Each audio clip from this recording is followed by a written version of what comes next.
Pero gusto ko lang ipakita sa inyo yung street kung nasaan yung accommodation natin. Gusto kong nagsistay dito sa Hongdae. Number one, it's vibrant. Ito, ang daming restaurants, cafes around na. O diba, ito na yun, Hongik University Station. Super, walking distance lang. Ano ba yan?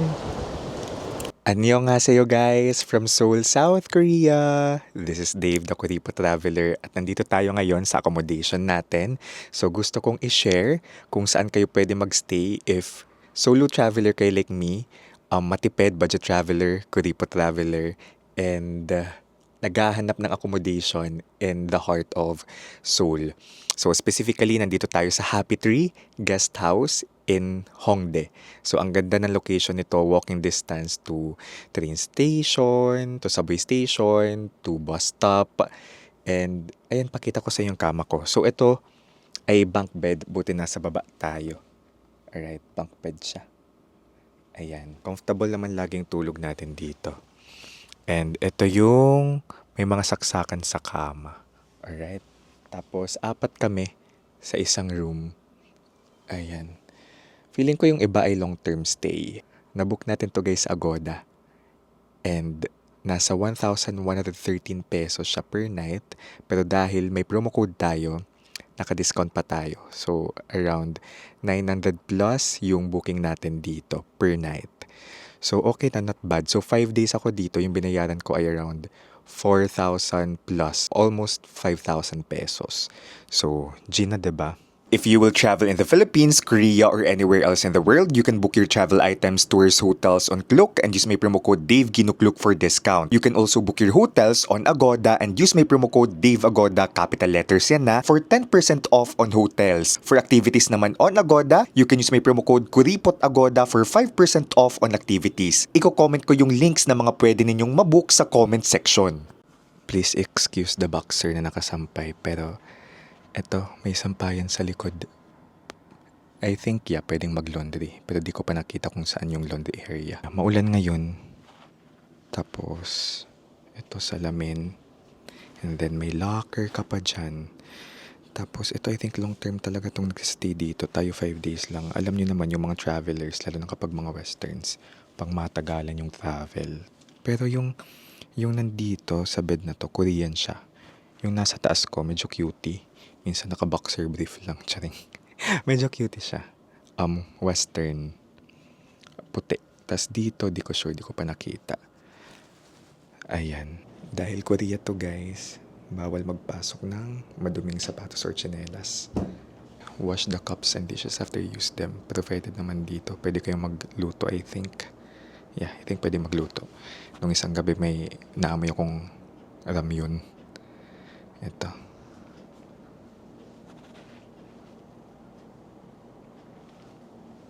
Ito yung saksakan na. So magdala kayo ng adaptor. Ito yung first room. Like bungad siya sa entrance. And then, walang tao ngayon dito. Parang walang naka-occupy. Ito yung sinasabi kong toilet sa loob ng first room. Okay naman. Like, malinis naman, 'di ba? Picturean ko nga. Kasi popost ko sa Facebook.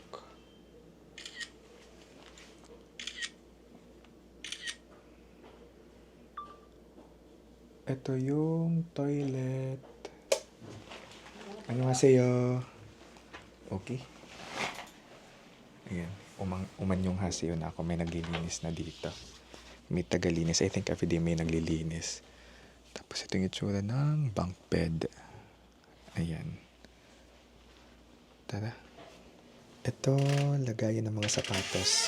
Dito yung lalagay yung sapatos niyo, Kasi bawal magpasok ng sapatos sa loob. Yung pintuan dito, guys. Alam niyo yung mga pang K-drama. May lalagay yung kamay. And then may password. In-email naman tayo kung ano yung password. Kasi 2 pinto yung kailangan ng password. Dito, sa second floor, tapos dyan sa main entrance. Ayan. Makita nyo na yung labas. Then, click lang ko to open. Charan! Alright, maulan. So, this is Happy Tree Guest House. Wow, ito yung itsura niya. sa labas. Shucks, umuulan. Ito yung labas ng Happy Tree Guest House. Tara, kagabi safe naman dito guys. In terms of safety, safe naman siya kasi lagi tayong nasa Hongdae area eh. Tapos yung hostel ko dati, nasa kabila lang, yung guest house ko dati. So, carry lang. Kaya madaling araw, alas 3 tayo naglalakad dito. Kasi late tayo umuwi. And may mga stores around. Look ko. May idol store. Ayan. May mga may mga light stick akong nakikita. I think may mga album din. Tapos may restaurants, cafes. So it's nice. Tara guys, lakad tayo. Lumalakas yung ulan. Pero gusto ko lang ipakita sa inyo yung street kung nasaan yung accommodation natin. This is Hongdae again. Andyan. Yan yung facade ng guest house natin kung hahanapin nyo siya. Alright? At least matatandaan nyo. Ay, grabe, umuulan talaga. Ano pa bang pwede kong ipakita? May restaurant, burger restaurant. Ayan, yan dati yung accommodation natin, yung Bunk Backpackers Guest House. Magkalapit lang sila. Tapos eto, yan, may mga restaurant, cafes around. So maganda yung location niya. Magandang location ng accommodation natin, guys. So, ilang beses ko na rin talaga nasabi sa vlogs ko na gusto kong nagsistay dito sa Hongdae. Number one, it's vibrant. Depende naman sa inyo kung saan nyo gusto magstay sa Seoul. Okay? Depende sa preference ninyo. May iba't ibang areas where you can stay. Hongdae, of course, Myeongdong, Gangnam, sa may Dongdaemun area.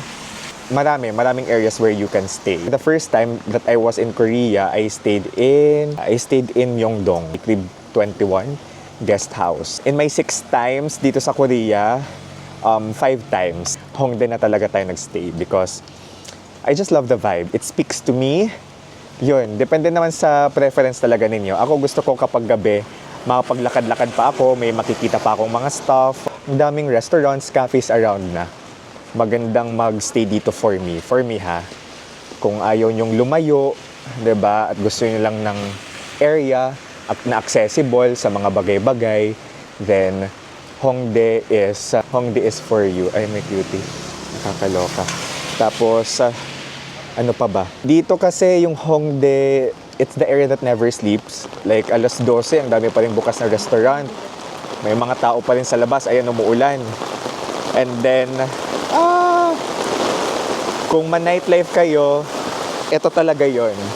Shucks, nabutan tayo ng ulan. Wait. Oh my God. And then malapit lang siya sa train station.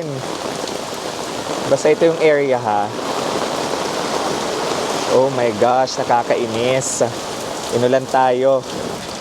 Tapos ito, kumain na tayo dito. Ang sarap ng K-barbecue dyan. Yan yung filming location ng... Ayan ba? Or ito? Ay, ito. New York Times recommended. Yan yung naging filming location ng weightlifting fairy, Kim Bok-jo. Ang hirap. Wild.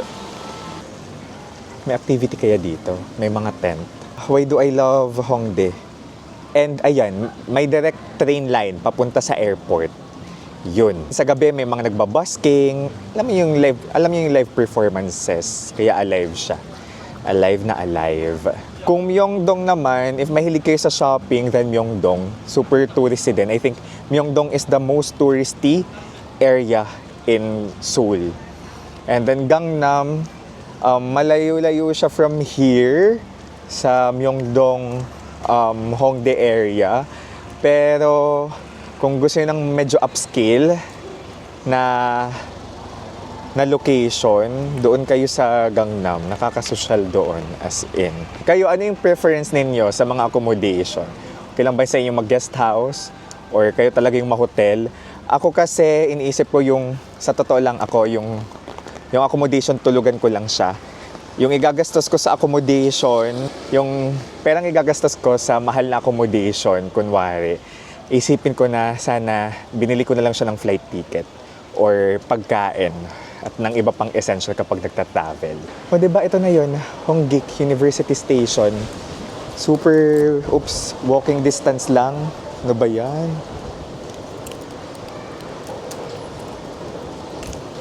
Yung payong ko naman, kakaazar. Ayan. So around 3 to 5 minute walk, makakarating na kayo dito sa Honggik University Station. So papunta tayo sa Seongsu ngayon, line 2. Let's go. Alright. Okay, tap na natin yung card. Make sure na meron kayong T-Money card. Tapos hanapin natin yung line 2. Sobrang convenient ng accommodation talaga natin dito. Actually, kahit saan kayo magstay within Seoul, okay lang naman, I think, kasi very convenient yung transportation. Yung Myeongdong, I think, around 20 minutes away from here, kung isa subway. Minsan nagbabas naman tayo. Kung nakapag-Korea kayo, guys, feel free to comment your recommendations as well. Pwedeng for luxury travelers, as in yung may budget, yung budget traveler like me. For the reference of others, alam nyo naman, tayong kuripot traveler talaga. Also pala, usually naman sa mga guest house, friendly yung mga tao. So don't be afraid, okay? So, kensya na yun. Dito na tayo, Sinchon. Sa pagpili pala ng accommodation, of course, important, again, number 1 yung location, yung accessibility niya sa mga bagay-bagay na gusto ko. Ano ba yung mga priority ko in life? Number 2, mura. Dapat mura siya. I think, mahal na sa akin yung, as a solo traveler, yung 3,000 per night or even 2,000. Mahal na yan for me, yung per night.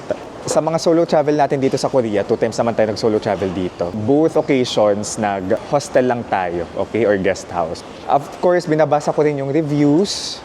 Important yung reviews. Magbasa kayo ng reviews, okay? Isa-isa inyo yan. Feeling ko yung maging experience nyo rin sa guest house, depende rin kasi yan sa maging roommates ninyo. Sa totoo lang, ito honest, medyo kulob yung amoy sa room ko. Kasi feeling ko yun yung mga hindi pa nalalaban na damit ng kasama ko sa room. So just be prepared sa mga ganyang pagkakataon. Pakatulog pa rin naman tayo ng mahimbing. May mga filter naman sa Agoda where you can filter out the rates, ganon. Of course, when I book, dapat may free cancellation option. Kasi di ko sure if, di ba, baka magkaroon ng emergency, ganon. Pero nakakatawa itong 5 days natin, less than 5,000 yung binayaran ko. Again, thank you to the promo code that I have. Pwede ko magamit yung sarili kong promo code. Uy, may cutie, my gosh. Grabe naman yung muscles ni Kuya. So ito na, papasok na tayo sa line 2. Most of the time, line 2 talaga yung pasok kapag pupunta kayo sa mga tourist spots. Tara na, tapusin ko na yung vlog dito, guys. I hope this vlogs help, lalo pag solo traveler kayo. Or kung gusto nyo lang ng glimpse kung ano yung itsura ng guest house dito sa Korea. So this is Dave, guys, the Kuripot Traveler. Let's live our best lives. Bye-bye!